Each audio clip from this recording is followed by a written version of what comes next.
بسم اللہ الرحمن الرحیم۔ آج کے لیکچر میں انشاءاللہ سورہ بقرہ کے 8ویں رکوع کا جو باقی حصہ رہ گیا تھا تفسیر کا انشاءاللہ وہ بیان کروں گا، اور رکوع نمبر 9 بھی انشاءاللہ شروع ہو جائے گا۔ تو ہم یہاں تک پہنچے تھے وَلَقَدْ عَلِمْتُمُ الَّذِينَ اعْتَدَوْا مِنْكُمْ فِي السَّبْتِ فَقُلْنَا لَهُمْ كُونُوا قِرَدَةً خَاسِئِينَ، اور البتہ تحقیق تم لوگ جانتے ہو ان لوگوں کو بھی جنہوں نے تم میں اعتدال سے تجاوز کیا۔ ترجمہ تو ہو چکا ہے، لفظی ترجمہ ہفتے کے دن کے بارے میں، لہذا ہم نے ان سے کہا ہو جاؤ تم بندر ذلیل ہو کے بندر بن جاؤ۔ یہ واقعہ ہوا ہے داؤد علیہ السلام کے زمانے میں۔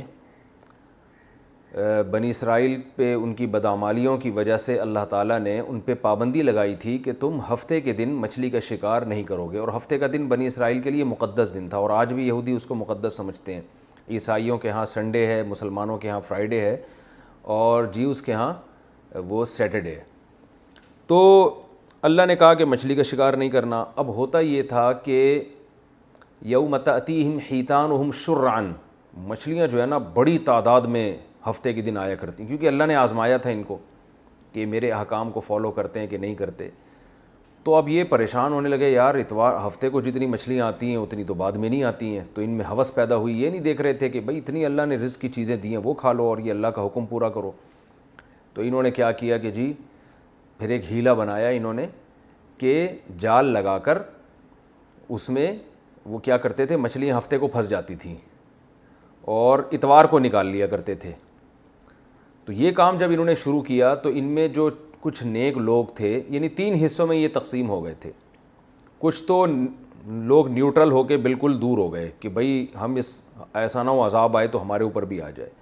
کچھ لوگوں نے کیا کیا، ان کو روکنا شروع کر دیا کہ بھئی تم یہ غلط کر رہے ہو۔ تو جو روکنے والے تھے نا ان لوگوں نے کہا، جو روک نہیں رہے تھے انہوں نے کہا کہ بھئی تم ان لوگوں کو کیوں تبلیغ کر رہے ہو جس کا کوئی فائدہ ہی نہیں ہے۔ تو قوم کی اکثریت تو ایسے ہی نالائق تھی۔ تو تبلیغ کرنے والوں نے کہا کہ ہم اس لیے کر رہے ہیں کہ قیامت کے دن ہم پر یعنی ان پر حجت تمام ہو جائے اور ہم اللہ سے کہہ سکیں کہ اللہ ہم تو خود بھی بچے اور ہم نے ان کو روکنے کی بھی کوشش کی۔ یعنی ہمیں اگرچہ امید ہے کہ یہ مانیں گے نہیں، لیکن ہم نے اس لیے یہ کام کیا۔ تو اللہ تعالیٰ قرآن مجید میں دوسرے مقام پہ ارشاد فرماتے ہیں کہ ہم نے کیا کیا، جو تبلیغ کرنے والے تھے ان کو تو بچا لیا، اور جو شکار کر رہے تھے ان کو ایسا سخت عذاب آیا ہے کہ رات کو جب وہ سوئے ہیں تو صبح جب اٹھے ہیں تو ان کی شکلیں بندروں کی اور خنزیر کی بن چکی تھیں۔ اللہ تعالیٰ ہم سب کو پناہ میں رکھے۔ تو یہاں تو اللہ نے بندر کا ذکر کیا کہ بندر بن گئے تھے، دوسرے مقام پہ خنزیر کا بھی ذکر ہے۔ اور حدیث میں آتا ہے کہ یہ 3 دن تک یہ اسی طرح ذلت کے ساتھ گھومتے رہے ہیں، اس کے بعد اللہ نے ان سب جو بندر اور خنزیر بنے تھے ان سب کو موت دے دی۔ یعنی یہ اس لیے کہ یہ جو آج بندر اور خنزیر نظر آتے ہیں ان کی نسل سے کوئی تعلق نہیں ہے۔ بعض لوگ یہ کہتے ہیں کہ یہ وہی خنزیر ہیں جو بنی اسرائیل کو بنایا گیا تھا، ایسا نہیں ہے۔ یہ خنزیر اور یہ بندر بالکل الگ نسل ہے، اور وہ بطور سزا کے بنے تھے، اور 3 دن کے بعد اللہ نے ان سب کو مار دیا تھا۔ تو پچھلی امتوں میں یہ عذاب آیا کرتے تھے کہ شکلیں مسخ ہو جاتی تھیں۔ آپ صلی اللہ علیہ وسلم نے دعا مانگی اس امت کے لیے کہ ان پر کوئی ایسا عمومی عذاب نہ آئے کہ شکلیں مسخ ہونا شروع ہو جائیں۔ تو اللہ تعالیٰ نے فرمایا فَجَعَلْنَاهَا نَكَالًا لِمَا بَيْنَ يَدَيْهَا، ہم نے اس سزا کو عبرت بنا دیا ان لوگوں کے لیے بھی جو اس زمانے میں موجود تھے اور ان لوگوں کے لیے بھی جو بعد میں آئے ہیں۔ تو بعد میں جو آئے ان کو ظاہر ہے علم ہوتا رہا کہ ماضی میں ایسا واقعہ ہوا ہے، تو جب وہ سنتے تھے تو ان کو جن کو عبرت ہونی تھی ان کو عبرت ہوئی، جن کو نہیں ہونی تھی ان کو عبرت نہیں ہوئی۔ لیکن اللہ نے اس کو عبرت کا واقعہ بنایا، اور ہمارے لیے بھی اللہ نے اس کو عبرت کا واقعہ بنایا کہ اللہ کی نافرمانی یہ آسان کام نہیں ہے۔ یہاں پر میں آپ کو ایک اور بات بتاؤں علمی نکتے کی۔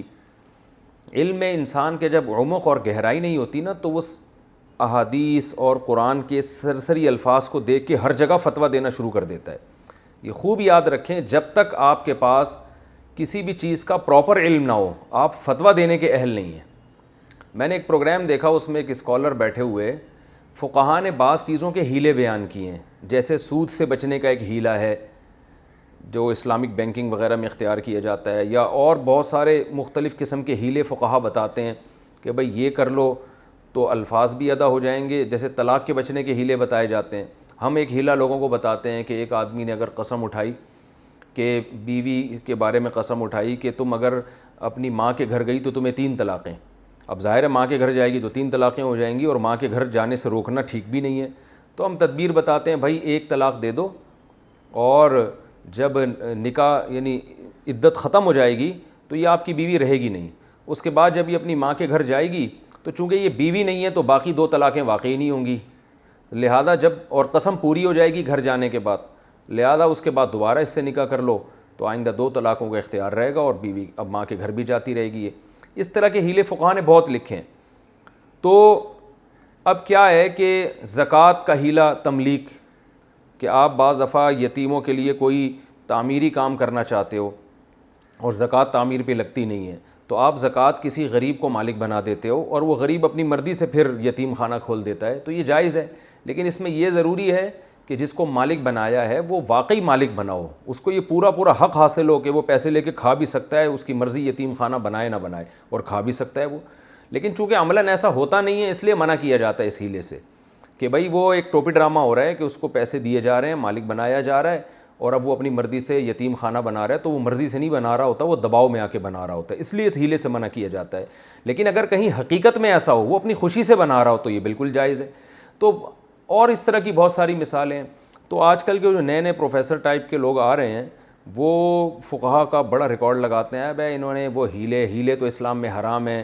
اور ایک میں نام نہیں لینا چاہتا، ایک مشہور اسکالر ہیں، ٹیلی ویژن پہ آتے ہیں، وہ بھی اس طرح کا کوئی خطاب کر رہے تھے کہ ایک ہیلے کا بتا رہے تھے، یہ فقہا نے بیان کیا ہے، یہ سب یہ فقہ شقہ کچھ نہیں ہوتا، یہ بنی اسرائیل نے بھی ہیلا کیا تھا جس کی وجہ سے ان پر اللہ کا عذاب آیا.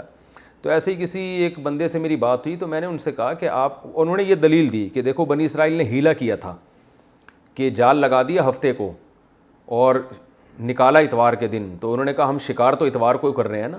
تو یاد رکھیں ہیلے کی 2 قسمیں ہوتی ہیں، ایک جائز اور ایک ناجائز. جائز ہیلا وہ ہے جس سے شریعت کا حکم تبدیل نہیں ہو رہا، بلکہ شریعت ہی کے حکم کو فالو کرنے کے لیے آپ وہ ہیلا اختیار کر رہے ہیں. اور حرام ہیلا وہ ہوتا ہے جس سے شریعت کے حکم اور اس کے مقاصد فوت ہو رہے ہوتے ہیں. تو اور دونوں ہیلوں کا قرآن میں ذکر ہے. اب ہمیں ایک اور ہیلے کا ملتا ہے قرآن مجید میں ذکر، کہ ایوب علیہ السلام جب بیمار ہوئے تھے، سورہ صاد میں یا سورہ صافات میں اس کا ذکر ہے کہ ایوب علیہ السلام جب بیمار ہوئے تو انہوں نے یہ قسم اٹھائی کہ میں جب مجھے شفا ملے گی تو اپنی بیوی کو 100 کوڑے ماروں گا. اصل میں ان کی زوجہ بڑی خدمت گزار تھیں، حضرت ایوب علیہ السلام کی بہت خدمت کر رہی تھیں. تو لیکن یہ کہ انسان بیماری میں ظاہر ہے تھوڑا سا اس میں غصہ جلدی آ جاتا ہے. تو بیوی سے خدمت میں کچھ کوتاہی ہوئی تو حضرت ایوب علیہ السلام کو بہت غصہ آیا. غصے میں کہا میں ٹھیک ہو جاؤں گا تو تجھے 100 کوڑے ماروں گا میں. اب جب ایوب علیہ السلام ٹھیک ہو گئے تو ان کو فکر ہوئی، یہ قرآن میں ہے کہ ان کو فکر ہوئی کہ میری اتنی فرما بردار بیوی، میں اس کو 100 کوڑے کیسے مار دوں، اور کیوں ماروں میں اس بیچاری کو 100 کوڑے. اور اگر قسم نہیں پوری کرتا تو پھر قسم پورا کرنا بھی ضروری ہے، ورنہ اس کا کفارہ ہے. تو اللہ تعالیٰ نے حضرت ایوب علیہ السلام کو حکم دیا کہ بھئی 100 کوڑے مارنے کی ضرورت نہیں ہے، ایک 100 ڈنڈیاں مارنے کا کہا تھا نا آپ نے، ڈنڈیاں. تو اس میں یہ کہ ایک جھاڑو بناؤ، اس میں 100 تنکے ہوں، وہ ڈنڈیاں ہی ہیں، تو ایک دفعہ مار دو بس، وہ فارمیلٹی پوری کرنے کے لیے. 100 کوڑے بھی لگ جائیں گے اور قسم بھی پوری ہو جائے گی اور بیوی کو تکلیف بھی نہیں ہوگی. تو یہ بھی تو ہیلا ہے نا، یہ اللہ نے بتایا. تو یہ ہیلا شریعت کے حکم کو فالو کرنے کے لیے تھا، کیونکہ اسلام یہ نہیں چاہتا بیویوں کو بلا وجہ کوڑے مارے جائیں، اور خاص طور پر ایسی زوجہ جو خدمت گزار ہو. تو اسی طرح یاد رکھیں، اگر کوئی ہیلا اختیار کرتا ہے، کسی کو پیسے دے کے مالک بناتا ہے تاکہ وہ یتیم خانہ کھولے، تو اس سے زکوٰۃ بھی ادا ہو رہی ہے، یتیم خانہ بھی کھل رہا ہے، تو فائدہ ہی ہو رہا ہے نا غریبوں کا. لیکن اس میں یہ ضروری ہے کہ وہ واقعی مالک بن رہا ہو، واقعی اس کو پورا رائٹ ہو کہ وہ کھا بھی سکتا ہو اور کچھ بھی کر سکتا ہو. تو وہ اپنی خوشی سے بنا دے تو بہت اچھی بات ہے. تو اس طرح کے ہیلے، سود سے بچنے کے ہیلے ہوتے ہیں بعض دفعہ، کہ یہ بھی احادیث میں ثابت ہیں کہ آپ صلی اللہ علیہ وسلم کے پاس حضرت بلال آئے، انہوں نے جو بیکار کھجوریں تھیں وہ دے کر اچھی کھجوریں لی کم، یا اس کے الٹ معاملہ کیا کہ اچھی کھجوریں کم دے کے جو ذرا خشک کھجوریں ہوتی ہیں، پرانی کھجوریں ہوتی ہیں، وہ زیادہ مقدار میں لے لی. اب کھجور کا کھجور سے جب تبادلہ ہوگا تو برابری ضروری ہے. تو آپ صلی اللہ علیہ وسلم نے حضرت بلال کو منع کیا اور حکم دیا کہ بھائی ایسا کرو کہ سستی بیچو یہ پرانی کھجوریں، یعنی درہم کے بدلے میں بیچو، جب جو پیسے آئیں گے ان سے اچھی والی کھجوریں خرید لو جو یقیناً کوانٹٹی میں کم ہوں گی، تو رزلٹ سیم ہوگا مگر سود سے بچ جاؤ گے۔ تو اس طرح کے ہیلے اختیار جو کیے جاتے ہیں جس میں انسان ربا سے، سود سے بچ جاتا ہے، تو وہ بالکل جائز ہیں۔ اس میں بھی آج کل لوگ مضمون لکھ رہے ہیں اخباروں میں، لمبے لمبے کان، ادھر سے پکڑو ادھر سے پکڑو، ایک ہی بات ہے۔ تو یہ وہ لوگ ہیں جن کو علم میں عمق اور گہرائی نہیں ہے۔ جب انسان پراپر طریقے سے علم حاصل کرتا ہے تو اسے پتہ چلتا ہے کہ ہیلے، کون سے ہیلے جائز ہیں، کون سے ہیلے ناجائز ہیں۔ ہر ہیلے پہ بنی اسرائیل کے ہیلے والا حکم نہیں لگایا جا سکتا۔ وَإِذْ قَالَ مُوسَىٰ لِقَوْمِهِ، اور اس وقت کو یاد کرو جب موسیٰ نے اپنی قوم سے کہا، إِنَّ اللَّهَ يَأْمُرُكُمْ أَن تَذْبَحُوا بَقَرَةً، کہ اللہ تمہیں حکم دیتا ہے تم گائے ذبح کرو۔ یہ واقعہ بڑا دلچسپ ہے۔ اس واقعے کا بھی جو حصہ بعد میں ہے اللہ نے وہ پہلے ذکر کیا، جو پہلے تھا وہ بعد میں ذکر کیا۔ اگلے رکوع میں اس واقعے کا ابتدائی حصہ آ رہا ہے اور اس رکوع میں اس واقعے کا دوسرا حصہ آ رہا ہے۔ تو میں نے آپ کو بار بار بتایا کہ قرآن میں واقعات میں ترتیب نہیں ہوتی، کیونکہ قرآن اس واقعے سے ملنے والے سبق کو فوکس کر رہا ہے، اس واقعے کی ترتیب کو کہانی کے طور پر نہیں بیان کر رہا۔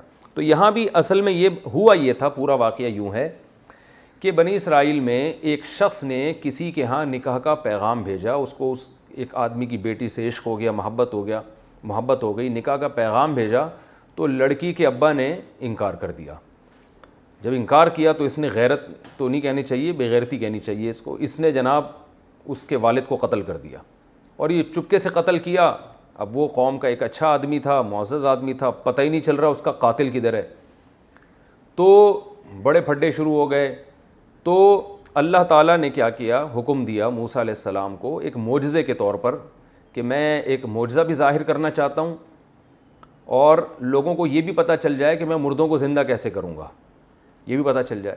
تو بنی اسرائیل کو حکم دیا کہ گائے ذبح کرو، اور گائے جب ذبح ہوگی تو اس گائے کے اس ایک حصے کو نا، گوشت کا ایک ٹکڑا اٹھا کے جو مقتول ہے، جس کا قتل ہوا ہے، اس کو مارا جائے گا۔ تو اللہ اپنی قدرت سے اس مقتول کو زندہ کر دے گا اور مقتول خود اٹھ کے قاتل کا نام بتائے گا۔ تو یہ ایک بڑا، یعنی ظاہر ہے موسیٰ علیہ السلام کا ایک معجزہ ظاہر کرنا تھا، اور اس میں بڑا مقصد یہ بھی تھا کہ اللہ بنی اسرائیل کو کھلی آنکھوں یہ دکھانا چاہتے تھے کہ دیکھو میں مردوں کو زندہ کر سکتا ہوں، ورنہ گائے کا گوشت مردے پہ لگاؤ تو اس میں کیا اس میں کون سا کوئی سائنٹیفک کوئی لاجیکل بات ہے کہ جس سے مردہ زندہ ہو، کوئی اس کی سائنٹیفک لاجک تو نہیں ہے، اللہ اپنی قدرت سے کرے گا۔ اور گائے، یہ کرنے کی ضرورت کیا تھی کہ گائے ذبح کرو اور گائے کا گوشت قاتل کے لگاؤ؟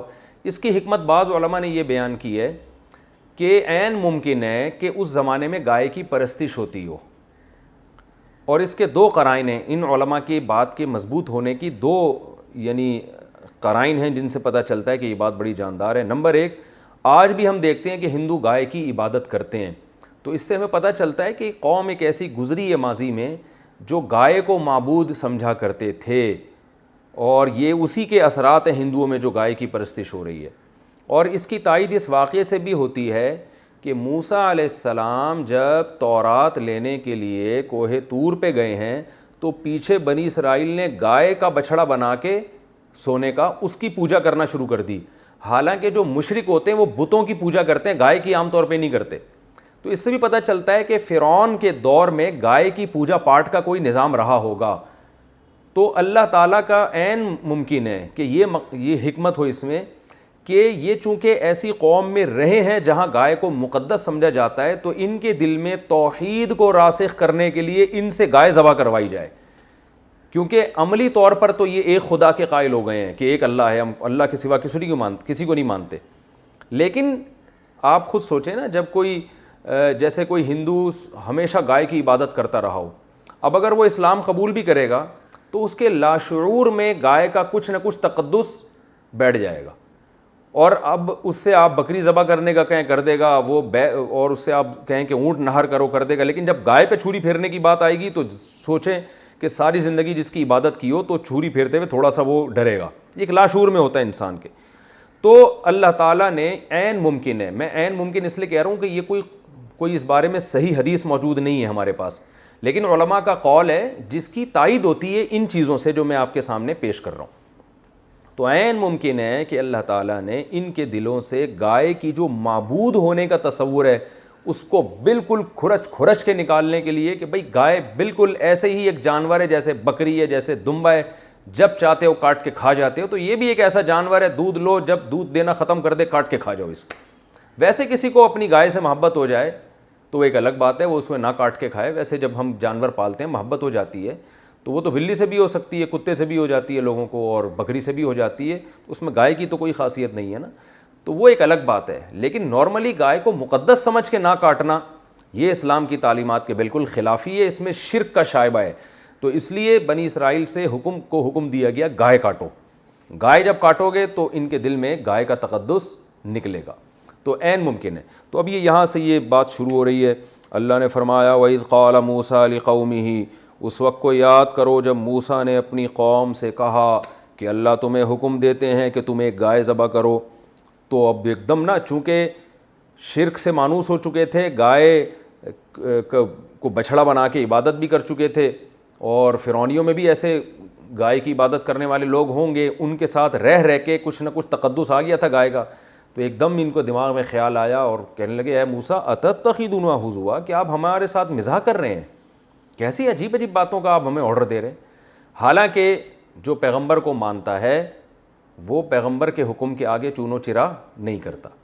یہ بالکل اس سے ہمیں یہ بھی پتہ چلتا ہے. دیکھیں اللہ نے ہمیں بھی بقرعید کے دن گائے بکرے کاٹنے کا حکم دیا, تو صحابہ کرام کو جب رسول اللہ صلی اللہ علیہ وسلم نے بقرعید کے دن جانور کاٹنے کا حکم دیا, انہوں نے یہ لفظ نہیں کہا کہ یا رسول اللہ کیسی بات کا حکم دے رہے ہیں آپ, بلکہ فوراً بڑھ چڑھ کے انہوں نے قربانی کرنا شروع کر دی. تو یہ فرق تھا صحابہ میں اور بنی اسرائیل میں. تو ہم بھی اگر اپنے آپ کو کامل مومن بنانا چاہتے ہیں تو صحابہ کے راستے پہ چلنا پڑے گا. بقرعید میں اللہ نے حکم دیا جانور کاٹو, ہم کاٹ دیں گے, اس لیے کہ پیدا اللہ نے کیا. اور جو لبرلز ہوتے ہیں نام نہاد لبرل, وہ چون و چرا کرتے رہتے ہیں, یار اتنے پیسے کسی بیوہ کو دے دو, اتنے پیسے کسی غریب کو دے دو, اتنے پیسے سے کسی یتیم کی تعلیم کا انتظام کر لو, جس پیسوں سے تم بیل لے کر آؤ گے, تو وہ کرتے رہتے ہیں ایسی باتیں. تو بنی اسرائیل بھی کہنے لگے اتتخذونہ ہزوا, یہ کس قسم کا آرڈر دے رہے ہیں آپ؟ نماز کا حکم دیں, روزے کا حکم دیں, سمجھ میں آتا ہے, گائے کاٹنا کیا ہے؟ تو اتتخذونہ ہزوا, کہ آپ ہمارے ساتھ مذاق کر رہے ہیں. حضرت موسیٰ کو غضب آیا کہ میری قوم کیسے بات کر رہی ہے مجھ سے. قال موسیٰ علیہ السلام نے فرمایا اعوذ باللہ ان اکون من الجاہلین, میں اللہ کی پناہ مانگتا ہوں اس چیز سے کہ میں جہالت والی بات کروں. میں پیغمبر ہو کے تمہیں آرڈر دے رہا ہوں اور اس میں سنجیدہ نہ ہوں, یہ کیسے ہو سکتا ہے؟ اب بنی اسرائیل کو یقین آ گیا بھائی یہ تو واقعی آرڈر ہے. قالوا, تو بنی اسرائیل کہنے لگے, اب لیت و لال سے کام لینے لگے. جب انسان نے کسی حکم کو پورا نہیں کرنا ہوتا نا تو وہ 100 سوالات آگے شروع کر دیتا ہے. وہ سوالات شروع کر دیے کیونکہ اب تکلیف ہو رہی تھی گائے کاٹتے ہوئے. تو کہنے لگے ادعو لنا ربک, اپنے رب سے پوچھئے, یبین لنا, ہمیں بتائے, ما ہیا, کون سی گائے بھائی؟ گایوں کی تو درجنوں قسمیں ہیں. حالانکہ عقل مندی کا تقاضا یہ تھا, حدیث میں آتا ہے اگر بنی اسرائیل اتنے سوالات نہ پوچھتے نا تو جو گائے کاٹ دیتے اللہ قبول کر لیتا, جو مل جاتی کاٹ دیتے. خود پوچھ کے اپنے اوپر پابندیاں. ما ہی کیڑی گائے؟ قال انہ یقول انہا بقرۃ, جب آپ پابندیاں لگوائیں گے تو پھر اللہ بھی لگائے گا پابندی آپ کے اوپر. تبھی قرآن میں آتا ہے نا دوسرے مقام پہ, لا تسألوا عن اشیاء ان تبد لکم تسؤکم, اے ایمان والو ایسے سوالات مت پوچھا کرو کہ اگر ان کا تمہیں جواب مل جائے تو تم اور پریشان ہو جاؤ. تو جتنا اللہ نے مبہم جو چیز رکھی ہے نا اس کو مبہم ہی رہنے دو. تبھی علماء نے اسی سے یہ استدلال کیا ہے کہ اگر کوئی شخص آپ کو ہدیہ دیتا ہے یا آپ کی دعوت کرتا ہے تو آپ اس سے خود سے نہ پوچھیں کہ تمہارا ذریعہ آمدن کیا ہے. مسلمان ہیں, اچھا گمان رکھیں, حلال ہی کماتا ہوگا, جائیں کھا پی کے پتلی گلی سے نکل لیں. خام خواہ میں تفتیش کرنا, بھائی آپ ذرا یہ بتائیں کہ یہ جو آپ مجھے کوفتے کھلا رہے ہیں یہ آپ نے کہاں سے خریدے, کتنے کے خریدے. تو پوچھ کے اپنے اوپر پابندیاں نہ لگوائیں. ہاں کسی سے لانگ ٹرم کوئی معاہدہ ہو اور طویل تجارت کرنی ہے یا کہیں رشتہ بھیجنا ہے تو اس میں پھر یہ پہلے سے پوچھ لیں کہ آپ کی ارننگ کیا ہے. اس لیے کہ اگر بعد میں آپ کی وہاں شادی ہو جاتی ہے, پھر پتہ چلتا ہے کہ ان کا تو شراب خانہ ہے, تو پھر آپ ساری زندگی کیسے اجتناب کرو گے؟ یعنی پھر تو کیونکہ وہاں بہت لمبا معاملہ ہے نا آپ کا, آج نہیں تو کل تو پتہ چل ہی جائے گا. تو جو چیز کل پتہ چلنی ہے تو انسان پھر پہلے سے پوچھ لے. لیکن اگر کبھی کبھار لوگوں سے معاملات ہیں, کوئی آپ سے خرید و فروخت کر رہا ہے کچھ, تو پھر اس سے پوچھنے کی شریعت میں اجازت نہیں ہے, کیونکہ سوال پوچھ کے اپنے آپ کو مشکلات میں نہ ڈالیں. ہاں ضروری علم حاصل کرنا بہرحال ضروری ہے. تو اللہ نے فرمایا ما ہی کیڑی گائے, وہ بنی اسرائیل نے کہا ما ہی کیڑی گائے. قال انہ یقول انہا بقرۃ لا فارض ولا بکر, وہ نہ تو معمر گائے ہو نہ بالکل بچی ہو، درمیانی ایج کی گائے ہونی چاہیے، بالکل درمیان میں. فَافْعَلُوا مَا تُؤْمَرُونَ. اور پھر حضرت موسیٰ نے ان سے کہہ دیا اب جو تمہیں حکم دیا جا رہا ہے کر گزرو، مزید سوالات نہ پوچھو، بس درمیانی عمر کی گائے کاٹ دو. نہیں جی، ان کو بھی کوئی تکلیف تھی. قالوا ادع لنا ربک، اللہ سے پوچھئے، یبین لنا، ہمیں بتائے وہ، ما لونہا، کلر کیسا ہونا چاہیے. گائے تو کالی بھی ہوتی ہے، سفید بھی ہوتی ہے، لال بھی ہوتی ہے، کلر ذرا ڈیفائن ہو جائے تو ذرا ہمیں ذرا تسلی ہو جائے گی. قال انہ، حضرت موسیٰ نے فرمایا، دیکھیں اللہ یہ بھی کہہ سکتے تھے جو چاہے کلر، لیکن اللہ نے بھی ان کو سزا دی کہ جب پوچھ رہے ہو تو پھر یہ والا کلر ہونا چاہیے.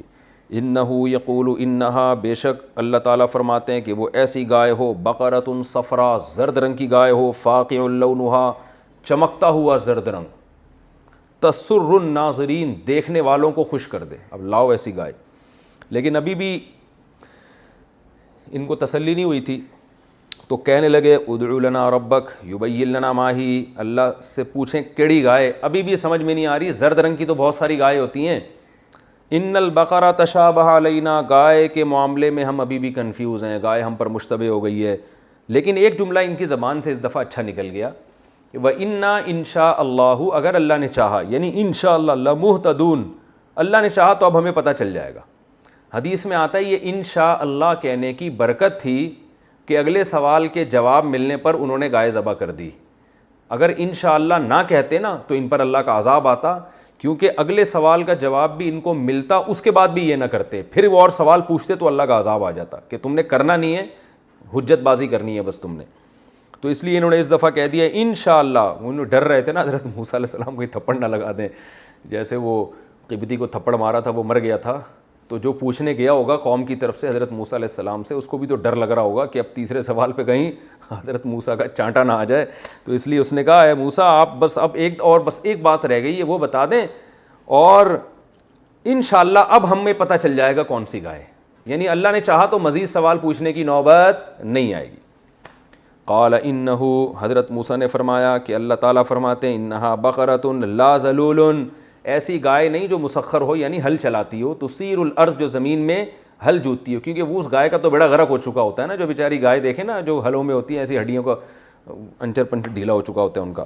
ولا تسقی الحرث، اور نہ وہ کھیتیوں کو پانی پلاتی ہو، کیونکہ اس پہ لاد کے ڈول جب رکھے جاتے تھے، ویٹ لفٹنگ کا کام اس سے لیا جاتا تھا، تو وہ بھی ظاہر ہے اس کا بھی انچر پنچر ڈھیلا ہو جاتا تھا. تو ایسی گائے نہیں ہونی چاہیے، گھر کی پلی ہوئی. جیسے ہم قربانی میں گائے لینے جاتے ہیں نا، لوگ بتاتے ہیں بھائی گھر کا پلا ہوا جانور ہے، بالکل بڑے ناز و نخرے سے اس کو کھلایا پلایا گیا، کام وام نہیں لیا گیا اس سے. تو اس ٹائپ کی گائے. مسلمۃ لا شیۃ فیہا، ہر عیب سے پاک ہو، لا شیۃ فیہا، کوئی عیب نہ اس میں. قالوا، اب چونکہ ڈرے ہوئے تھے تو بہرحال مسلمان، ایمان تھا اللہ پر، تو کہنے لگے الآن جیت بالحق، اے موسیٰ ہون تسی صحیح بات کر دیو. الآن کا معنی کیا ہے؟ اب، رائٹ ناؤ کہتے ہیں نا انگلش میں. اب ہون، جسے پنجابی میں جو ہم نے سنا ہے، تلفظ میں گڑبڑ ہو سکتی ہے بھائی، ہون آپ نے صحیح بات کی ہے. فذبحوها، اللہ فرماتے ہیں انہوں نے ذبح تو کر دی گائے. وما کادو، کادا یکادو بہت قرآن میں آتا ہے، یاد رکھیں. کادا اصل میں کہیدہ تھا سمیع کی طرح، یکادو اصل میں یک یدو تھا. تو اس کا معنی ہوتا ہے سمیع یسمعو کی طرح ہے، اس کا معنی ہوتا ہے بہت جلد کوئی کام کر لینا، یعنی بہت جلد. جیسے کادا، میں اگر اپنے بارے میں کہوں گا نا تو یا میں کسی شخص کے بارے میں کہوں گا کادا زیدن یفعل، قریب ہے کہ زید یہ کام کر لے، بس جو کرنے ہی والا ہوتا ہے. گوئنگ ٹو ڈو جسے انگلش میں کہتے ہیں نا، I am going to do this, یا I am about to sleep جیسے کہتے ہیں، میں بس سونے ہی والا ہوں، یا I am going to sleep, یا I am going to take rest, یا گوئنگ ٹو ڈو دس. کچھ بھی اس طرح کے جو اسٹرکچر استعمال ہوتے ہیں انگلش میں بھی اردو میں بھی، بس میں کرنے والا ہوں، یا یہ کام بس ہونے ہی والا، I am about to reach, میں پہنچنے ہی والا ہوں. تو یہ ہے کادا یکادو کا مطلب. اور ما کادا کا مطلب یہ کام ہونے ہی نہیں والا ہے، یعنی اس کے الٹ کر دیں آپ اس کو. تو اللہ فرماتے ہیں وما کادو یفعلون، یہ ایسے تھے ہی نہیں کہ یہ کام کر لیتے، یعنی بجائے اس کے کہ یہ کام ہونے ہی والا ہے، بلکہ یہ کام ہونے والا ہے ہی نہیں، یعنی اس کے بالکل اپوزٹ ہے یہ. تو اللہ فرماتے ہیں یہ قریب تھا کہ یہ نہیں کرتے یہ کام، یعنی اس بات کے انتہا تک پہنچ گئے تھے کہ اب انہوں نے اگلا سوال پوچھ کے سوالات کا دروازہ ہی بند کر دینا ہے اور عذاب آ جاتا، لیکن بس کر لیا انہوں نے، اللہ کی رحمت ہو گئی. تو یہ تھا 8واں رکوع. اب ہم انشاءاللہ رکوع نمبر 9 پڑھیں گے. پہلے میں اس کا لفظی ترجمہ کروں گا اور پھر انشاءاللہ اس کی تفسیر بیان کروں گا, اور لفظی ترجمے کے ساتھ ساتھ تھوڑی تھوڑی گرامر بھی چلتی رہے گی. وَإِذْ قَتَلْتُمْ, اور اس وقت کو یاد کرو, قتلتم ضربتم کی طرح, جب تم نے قتل کیا, نفساً ایک جان کو, ایک انسان کو, فَدَّارَأْتُمْ فِيهَا, فَدَّارَأْتُمْ اصل میں تھا تَدَارَأْتُمْ, تَزَارَبْتُمْ, تَزَارَبَ یَتَزَارَبُ تَزَارُبًا, تَدَارَأَ یَتَدَارَأُ تَدَارُئًا, تدارک نہیں, تدارؤ یہ الگ ہے, یہ اردو میں نہیں استعمال ہوتا. تو جب یہ ہو گیا تدارأتم, تو جب تدارأتم کو ادارأتم بھی پڑھا جاتا ہے عربی میں, ادارأتم, اور جب اس کے شروع میں فا لگا تو الف سائلنٹ ہو گیا, تو کیا بن گیا فدارأتم. تو یہ ذہن میں رکھیں, اصل میں تھا فتدارأتم, فا کا معنی فا, تو فا کسے کہتے ہیں, تو کو, دین جسے انگلش میں دین بھی کہتے ہیں. تو اللہ نے فرمایا وَإِذْ قَتَلْتُمْ نَفْسًا, اس وقت کو یاد کرو جب تم نے ایک جان کو قتل کر دیا, فَدَّارَأْتُمْ یعنی تَزَارَبْتُمْ کی طرح, تم سب نے جھگڑا کیا. اس کا معنی ہوتا ہے جھگڑا کرنا, یعنی ایک دوسرے پہ الزام لانا اور اپنے آپ کو دور کرنا اس الزام سے. در اصل میں کہتے ہیں کسی چیز کو دفع کرنا, دور کرنا. درء حدود آتا ہے نا, حدیث میں آتا ہے ادرؤوا الحدود ما استطعتم, حد کو دور کرو, ساقط کرو جتنا تم میں طاقت ہو. یعنی جب کسی مسلمان پہ حد جاری ہونے والی ہو, زنا کی یا چوری کی, تو کوشش کرو حد ساقط ہو جائے, یعنی بہت مضبوط دلائل ہوں تو پھر حد جاری ہوگی, شبہے کا فائدہ مجرم کو دیا جائے گا, یہ مطلب ہے حدیث کا. یعنی تھوڑا سا بھی شبہ پیدا ہو گیا کہ پتہ نہیں اس نے جرم کیا بھی ہے کہ نہیں کیا, تو پھر اس شبہے کا فائدہ اٹھاؤ اور مجرم سے سزا کو دور کرو. تو جب یہ تداراتم تفاعلتم میں آئے گا تو اس کا مطلب ہوتا ہے ایک دوسرے سے اپنے آپ کو دور کر کے دوسرے پہ الزام تھوپنا, یہ اس کا مفہوم بنے گا. اللہ فرماتے ہیں وَإِذْ قَتَلْتُمْ نَفْسًا, جب تم نے ایک جان کو قتل کر دیا, فَدَّارَأْتُمْ فِيهَا, فِيهَا ہا ضمیر نفس کی طرف لوٹ رہی ہے, یعنی اس جان کے بارے میں تم سب کا اختلاف ہو گیا, ایک دوسرے پہ الزام وغیرہ, اس نے کیا وغیرہ, اس نے کیا, میں نے نہیں کیا, پتہ ہی نہیں چل رہا تھا کہ کس نے کیا ہے, تو جھگڑا ہو گیا. تداراتم کا آپ آسان ترجمہ یہ بھی کر سکتے ہیں, تم اس کے بارے میں جھگڑا کر دیا تم نے. واللہ, اور اللہ تعالیٰ, مخرجن اخراج سے, مخرج نکالنے والا, اللہ نکالنے والا تھا, ما اس چیز کو, کنتم تکتمون جس کو تم چھپا رہے تھے. تم قاتل کا نام چھپا رہے تھے, لیکن اللہ چاہتا تھا کہ اس قاتل کا پتہ لوگوں کو بتا دے. یعنی جو اصل مجرم تھے انہوں نے سب نے مکمکہ کیا ہوا تھا, اس کا نام نہیں آنا چاہیے مارکیٹ میں.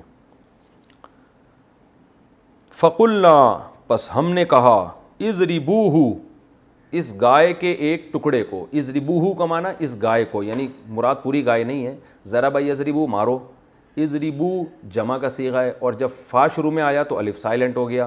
فضربو مارو تم سب, ہو اس گائے کے ٹکڑے کو, ببعضھا, ببعض ہا اس نفس کی طرف, اس نفس جو قتل ہوا ہے اس کے بعض حصے کو مارو, یعنی اس گائے کو اس نفس کے یا اس انسان کے بعض حصے سے ٹچ کرو, یوں کر کے مارو جا کے.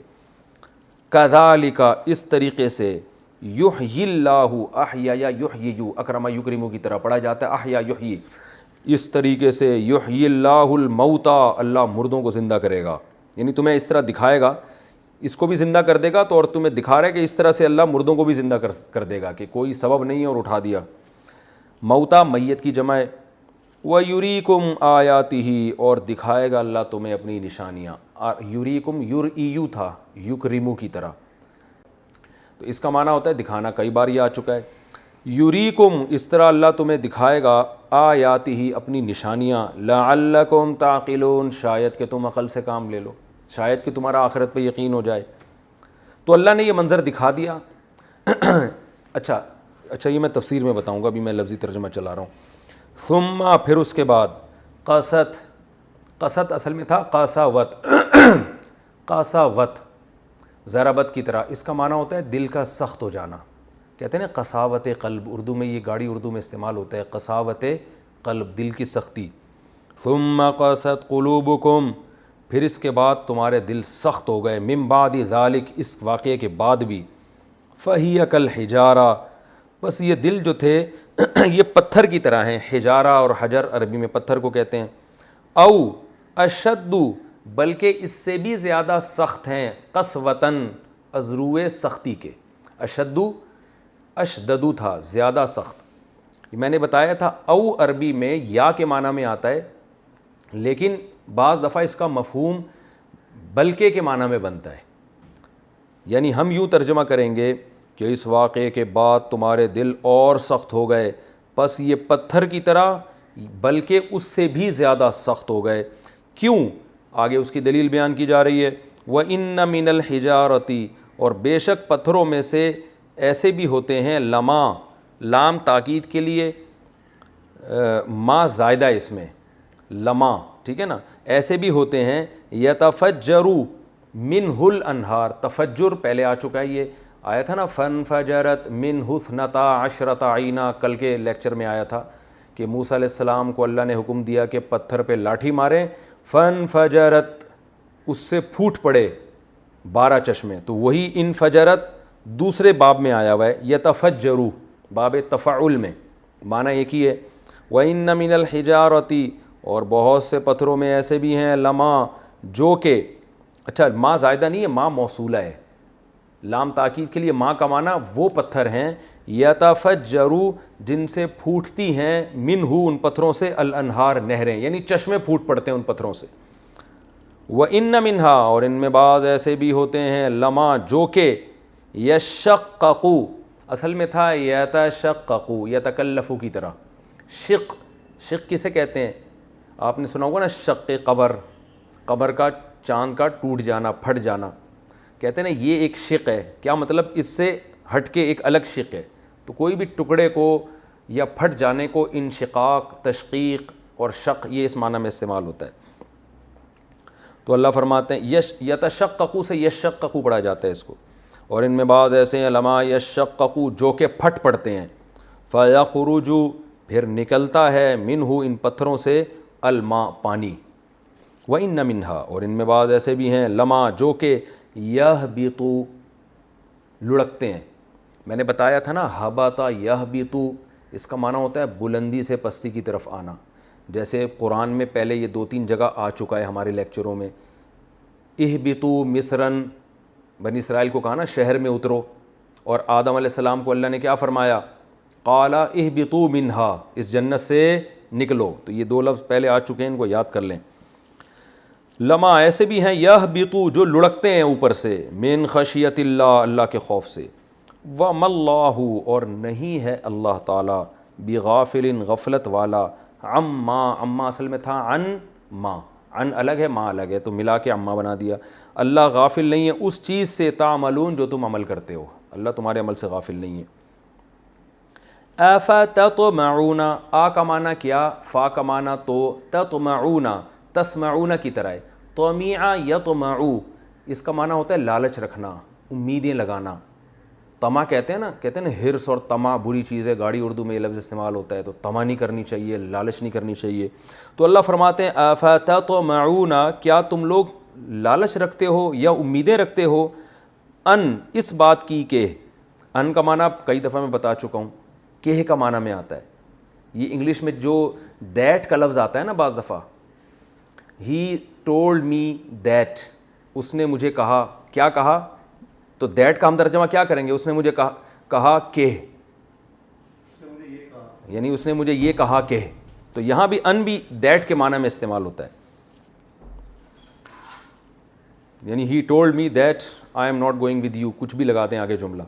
تو افتطمعون ان یؤمنوا لکم، کیا تم اس بات کی لالچ رکھتے ہو، دیٹ یعنی اس بات کی، یؤمنوا کہ وہ ایمان لائیں گے، لکم تم پر، وقد کانا حالانکہ، کانا فریقن ان میں سے ایک فریق ایسا ہے، کانا ہے کے معنی میں آتا ہے، کان اللہ علیما حکیما، اللہ علیم اور حکیم ہے، وقد کانا فریقن حالانکہ ایک فریق، منہم ان میں سے ایسا ہے، یسمعون جو سنتا ہے، کلام اللہ اللہ کے کلام کو، ثم پھر اس کے بعد کیا کرتا ہے، یحرفونہ تحریف کر دیتا ہے اس کلام کی، حرف یحرف تحریفاً، تحریف اردو میں بہت کامن ہے یہ لفظ، پھر وہ تحریف کر دیتا ہے اس کلام کی، من بعدی اس کے بعد، من بعد ما بعد اس چیز کے بعد، ما کا معنی وہ چیز، اس چیز کے بعد عقلوہ کہ وہ اس کو سمجھ بھی لیتا ہے. عقل یعقل عقلا سمجھنا عقل سے نکلا ہے. عقلو ضربو کی طرح کہ وہ اس کو سمجھ بھی لیتا ہے. وہم یعلمون اور وہ جانتے بھی ہیں, یعنی اس کا انجام بھی جانتے ہیں کہ کیا ہوتا ہے ایسی باتوں کا انجام. وَإِذَا اور جب لقوا الذین آمنوا, لقو اصل میں تھا لقیو سمیعو کی طرح پڑھا جاتا ہے. لقو لقا سے نکلا ہے ملاقات, اور جب یہ ملاقات کرتے ہیں ایمان والوں سے قالو تو کہتے ہیں آمنا ہم بھی ایمان لائے. وَإِذَا خلا, خلا اصل میں تھا خلاوا, خلوت سے نکلا ہے تنہائی اختیار کرنا, خلاوا کو خلا پڑھا جاتا ہے. اور جب یہ تنہائی خلا بعضهم ان میں سے بعض تنہائی اختیار کرتے ہیں الی بعضن کسی دوسرے بعض کے ساتھ, یعنی اپنی ہی قوم کے کسی دوسرے بندے کے ساتھ جب تنہائی اختیار کرتے ہیں قالو تو کہتے ہیں تحدثونہم. ابھی صرف ترجمے کو فوکس کریں, میں تفسیر میں بتاؤں گا تو ان آیتوں کا مطلب اچھی طرح سمجھ میں آ جائے گا. ابھی صرف اس کو فوکس کریں کہ گرامر کے لحاظ سے ترجمہ میں کیسے کر رہا ہوں. قالو تو یہ کہتے ہیں اتحدثونہم, آ کا معنی کیا, تحدثون تسبحون کی طرح, حدث یحدث تحدیثا بیان کرنا, حدیث بیان کو ہی کہتے ہیں نا نبی صلی اللہ علیہ وسلم کی بات کو, تو حدث کا معنی بیان کرنا. تو تحدثون تصرفون جمع کا صیغہ ہے. تو یہ کہتے ہیں اتحدثونہم کہ تم بیان کرتے ہو ہم ان کو, یعنی ان مسلمان یہودی کہتے تھے کہ تم ان مسلمانوں کو بیان کرتے ہو بما وہ چیزیں فتح اللہ علیکم جو کھول دی ہیں اللہ نے تم پر. فتح یفتح کا معنی کھولنا, تم ان کے سامنے وہ چیزیں بیان کر رہے ہو جو اللہ نے تم پر کھول دی ہیں. لیحاجوکم تاکہ یہ حجت بازی کریں, یعنی دیکھیں یہ اصل میں تھا حاجج یحاججو, زاربا یزاربو, اور اس کو پڑھا جاتا ہے حاج یحاجو, اور یحاجو اصل میں تھا یحاججونا یزاربونا کی طرح, یضربونا سے ملتا جلتا ہے. تو اس میں نون کو حذف کر دیا, یحاجو پڑھا جاتا ہے. تو اس کا معنی ہوتا ہے کسی سے دلیل میں غالب آ جانا, حجت سے نکلے نا, حجت دلیل کو کہتے ہیں یار یہ اس کی جو ہے نا یہ عمل تو حجت نہیں ہے, یعنی یہ عمل تو دلیل نہیں ہے. تو جب یہ باب مفعلہ میں جاتا ہے نا حاجج یحاججو زاربا یزاربو مزاربتاً کی طرح, تو اس کا معنی ہوتا ہے کسی سے بحث کرتے ہوئے دلیل میں غالب آ جانا. تو اللہ فرماتے ہیں کہ یہ یہودی جب ایک دوسرے سے ملتے ہیں تنہائی میں تو کہتے ہیں کیا تم مسلمانوں کو وہ چیزیں بتاتے ہو جو اللہ نے تم پر کھول دی ہیں تاکہ یہ مسلمان بھی ان چیزوں کے ذریعے حاجوکم یحاجوکم تم پہ حجت میں غالب آ جائیں, دلیل میں غالب آ جائیں, عند ربکم تمہارے رب کے نزدیک. میں تفسیر میں ابھی گھبرائے نہیں, تفسیر میں انشاءاللہ بات سمجھ میں آئے گی. افلا تعقلون کیا تم عقل سے کام نہیں لیتے. اولا یعلمون اللہ فرماتے ہیں کیا یہ لوگ جانتے نہیں ہیں ان اللہ کہ بے شک اللہ تعالیٰ یعلم جانتا ہے ما ان چیزوں کو بھی یسرون جو یہ چھپاتے ہیں. یسرون اصل میں تھا یسریرون یکریمون کی طرح, اسرار چھپانا کہتے ہیں نا, جو ہے نا راز کو بھی اسرار کہتے ہیں نا اردو میں کہ بھئی ان کے پاس کچھ اسرار ہیں. تو یسرون یہ چھپاتے ہیں, وما اور ان چیزوں کو بھی جانتا ہے, یعلنون جو یہ ظاہر کرتے ہیں. اعلان سے نکلا, اعلان ظاہر کرنے کو ہی کہتے ہیں نا, تو یہ جو چیزیں چھپاتے ہیں اللہ ان کو بھی جانتا ہے, جو چیزیں یہ ظاہر کرتے ہیں اللہ تعالیٰ ان کو بھی جانتا ہے. یہاں تک ابھی ہمارا ٹائم چونکہ کمپلیٹ ہو گیا ہے, تو اگلے لیکچر میں انشاءاللہ اس رکوع کا جو باقی حصہ ہے, یعنی یہ ہے ہمارا 9واں رکوع, اس کا باقی حصے کا ترجمہ اور گرامر بیان ہوگی, اور پھر اسی اگلے لیکچر میں انشاءاللہ اس رکوع کی تفسیر میں بیان کروں گا. اس میں ان آیتوں کا مطلب اچھی طرح سمجھ میں آ جائے گا انشاءاللہ.